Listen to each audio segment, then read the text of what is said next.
Pale ODM kuna vituko. There's a lot happening in ODM. James Orengo has now declared himself as the acting party leader of the ODM party, and this is after ODM was split into half after the demise of Raila Odinga. There's now a Linda Tumbo movement which is being led by the likes of Gladys Wanga, Junet Mohammed and Oburu Odinga, where they, in their own wisdom, they decided to kick out Edwin Sifuna as the party secretary general, and they appointed some random lady none of us has ever heard of as their new acting secretary general. Na sasa kwa sababu walijiona werevu sana, Orengo pia ameamua if you can have an acting secretary general in that side of the ODM party, then on our side of the other ODM party, which is the Linda Mwananchi movement, we are now going to have our acting party leader. And now James Orengo has declared himself as the acting party leader. Have a listen to what Orengo had to say during a rally in Nakuru. Na mjue Secretary General,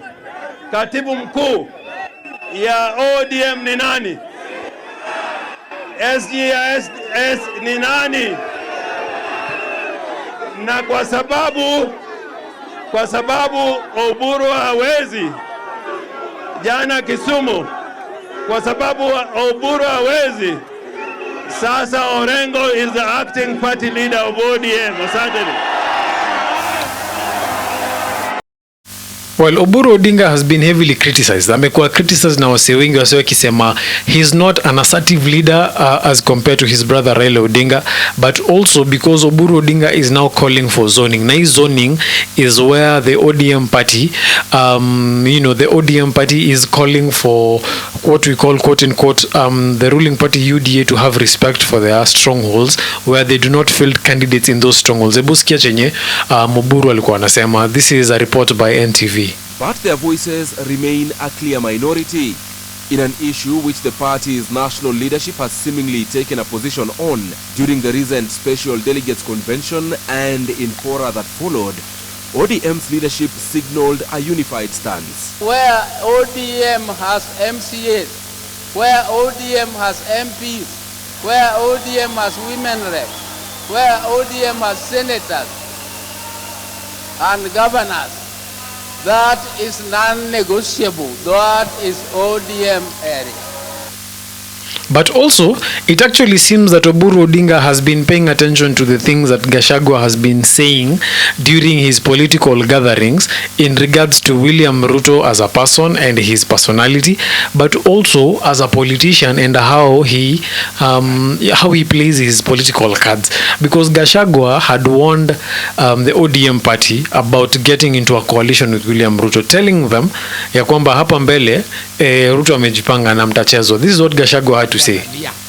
I warned you ya kwamba Kasongo atamaliza ODM. Amepanga Mombasa, iko chama ametengeneza ya kupatia Joho ODM ikwishe katika pwani. Huyu Oparanya atajiuzuru hivi karibuni, amepewa chama ya Western. Kasongo anataka ODM ikuwe chama ya Wajaluo. Na hapo ndani ya Wajaluo pia amepangia nyinyi. Amechukua huyu PS anaitwa Raymond Omolo, amempatia pesa na goons awekee candidate ya kumaliza watu ya Raila. Anataka watu ya Raila wote wafukuzwe, aweke psychopaths katika Luo Nyanza. Hii ODM Mungu akisaidia nyinyi, mtafikisha wabunge 20. Nairobi hamwezi pata hata kitu moja. Mlienda mnafuata Ruto hana wafuasi Nairobi. Wale alikuwa nao, walikuwa na watu yangu, nimempatia. Ametusaliti, ametupiga teke, tumechukua watu wetu. So ODM do not have any seat in Nairobi. Luo Nyanza, Kasongo, Anomolo atawekea nyinyi candidates ya UDA.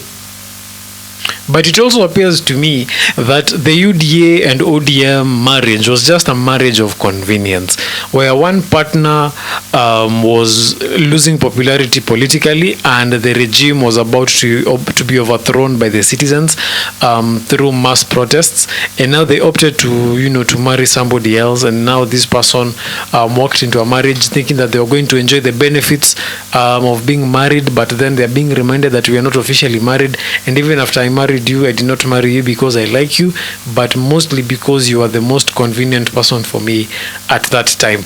But also, let us not forget that we've had time and again from William Ruto's political allies from his time in YK92 that, you know, William Ruto is not a forgiving person, that ukimkosea ama ukisema kitu kumhusu haizi kusamehea mpaka ile siku yenye atakukumbusha ulisema kitu fulani kunihusu na nikakuguza. This is what Oburu Odinga had to say about UDA and William Ruto, even before, you know, before the handshake and all that. And you are trying to sell Huda here. But that is just like selling nguruwe in Saudi Arabia. It is poisonous. We don't like it. We don't want it. And it will not happen. It's not helping you. And now on to other stories. I think the more we move forward as Kenyans politically, the more the political class is pulling us back. The reason I'm saying this is because we are slowly seeing the culture of political intolerance slowly creeping back into our politics, and in my own honest opinion, it's disgusting to see it. Over the weekend, President William Ruto was in northern Kenya, and his health cabinet secretary, while speaking to the congregation, the audience that was there, in his native language, is said to have allegedly warned, or rather issued a threat to any political leader from northern Kenya against hosting and welcoming Rigathi Gachagua to northeastern. And also he said that anyone who will be seen with Gachagua, including Gachagua himself, that they're going to be met with the worst political violence that they've ever experienced in their lives. And you know, Gachagua being Gachagua, aliamua niaje, mimi huwezi ukaniguza na nichore. If you have a word to say, I have to. And this is what Gachagua had to tell Adan Duale in regards to the threats that he issued to him against traveling to northern Kenya. Adan Duale would like to stop us from going to Garissa and Wajir and Mandera. He doesn't want us to go and present facts to these people of how their money has been stolen by their leaders, or why they are not having development. Since the advent of devolution, over 1 trillion shillings have been expended in that part of Kenya, but there is nothing to show for it. There are no schools, there are no roads, there is no electricity, there is nothing. But I want to tell Aden Duale, you are late. You cannot stop us from going to Garissa. You cannot stop us from going to Mandera. You cannot stop us from going to Wajir. The people of northern Kenya are Kenyans. They deserve to hear from leaders who are truthful and who care for them. Okay, it seems that Gachagua has really, Gachagua has spoken his mind na amesema hata mfanye nini mjaribu kunizuiaje kwenda northeastern, I will still come because these are Kenyans. I am a Kenyan and I have every right guaranteed in the Kenyan constitution to visit any part of the country to talk about who I am and what I am, what solutions I might be having for this electorate. And now to finalize, I want to ask you a question.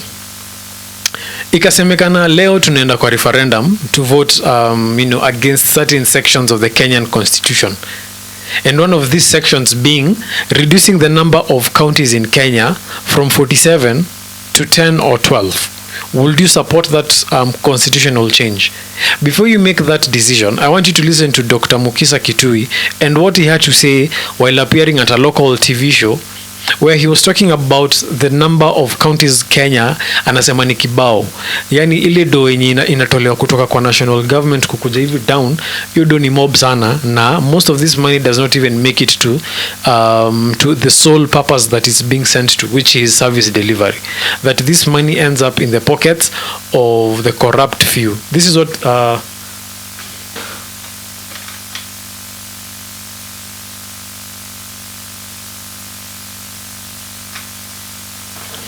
is what Mukisa Kitui had to say. Come back to a statement that you said, that the country can only afford 10 counties, as opposed to, Yes, the current standing. This has been my position from before the constitution was done, by the way. I'm not starting today. The fundamental justification of devolution is create a second tier level of government with sufficient geographical and resource scale to be a mini state that can budget, can develop professional services, and can deliver services closer than the national level. And eventually, developmental mandates in properly developed systems cease to be the matter of national government and they go to that developed level.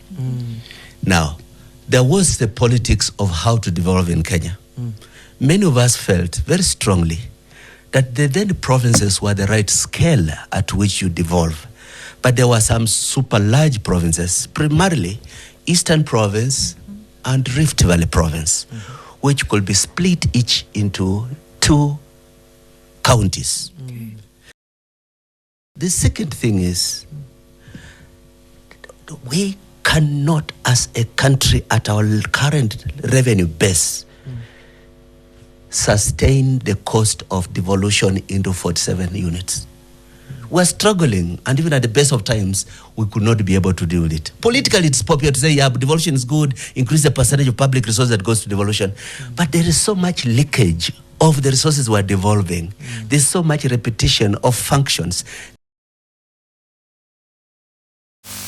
Right, so that is what Mukisa Kitui said regarding devolution. So I'd like to maybe to get your opinion. Do you think that having 47 counties is actually too much burden for the taxpayer, because we are paying a lot of taxes and also incurring a lot of national debt, but this money that is being borrowed from outside does not make it to to the person who needs it, and it does not it is not used for the sole purpose that is meant to be used for. So yeah, let me know. My name is Teddy Maingi. This is Radio Kikao. See you in the next hour.